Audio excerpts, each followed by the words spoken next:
Assalamualaikum warahmatullahi wabarakatuh. Berjumpa lagi dengan saya Zuratul Fauziah, mahasiswa semester 2 Institut Agama Islam Nahdlatul Ulama Kebumen dari Fakultas Tarbiyah Prodi Pendidikan Agama Islam. Untuk kali ini saya akan mengajak teman-teman memahami materi tentang supervisi pendidikan.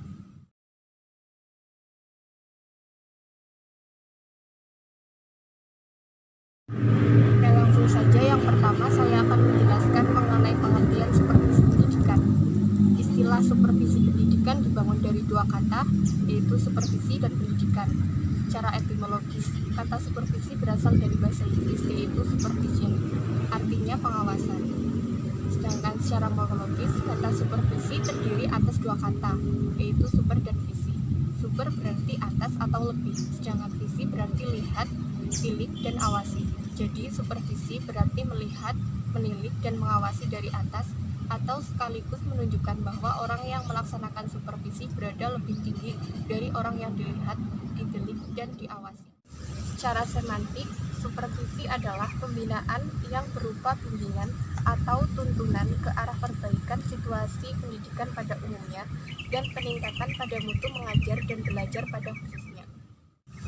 Jadi dapat disimpulkan bahwa pengertian supervisi adalah aktivitas dan kegiatan pembinaan yang dilakukan oleh seorang profesional untuk membantu guru dan tenaga pendidikan lainnya dalam memperbaiki bahan, metode, dan evaluasi pengajaran dengan melakukan stimulasi, koordinasi, dan bimbingan secara kontinu agar guru menjadi lebih profesional dalam meningkatkan pencapaian tujuan sekolah. Supervisi pendidikan adalah pembinaan yang direncanakan untuk membantu para guru dan juga pegawai sekolah dalam melakukan perbaikan serta peningkatan mutu dalam belajar mengajar. Selanjutnya, saya akan menjelaskan langkah-langkah supervisi klinis. Yang pertama, tahap pertemuan awal. Tahap pertama dalam proses supervisi klinis adalah tahap pertemuan awal. Pertemuan awal ini dilakukan sebelum melaksanakan observasi kelas. Tujuan utama pertemuan awal ini adalah untuk mengembangkan bersama antara supervisor dan guru kerangka kerja observasi kelas yang akan dilakukan. Hasil akhir pertemuan awal ini adalah kesepakatan kerja antara supervisor dan guru. Tujuan ini bisa dicapai apabila dalam pertemuan awal ini tercipta kerjasama, hubungan kemanusiaan, dan komunikasi yang baik antara supervisor dengan guru. Supervisi klinis adalah supervisi yang difokuskan pada perbaikan pembelajaran melalui siklus yang sistematis mulai dari tahap perencanaan, pengamatan, dan analisis yang intensif terhadap penampilan pembelajarannya dengan tujuan untuk memperbaiki proses pembelajaran. Tahap selanjutnya dalam supervisi klinis yaitu tahap observasi pembelajaran. Tahap kedua dalam proses supervisi klinis adalah tahap observasi mengajar secara sistematis dan objektif. Perhatian observasi ini ditujukan pada guru dalam bertindak dan kegiatan-kegiatan kelas sebagai hasil tindakan guru. Waktu dan tempat observasi mengajar ini sesuai dengan kesepakatan bersama antara supervisor dan guru pada waktu mengadakan pertemuan awal.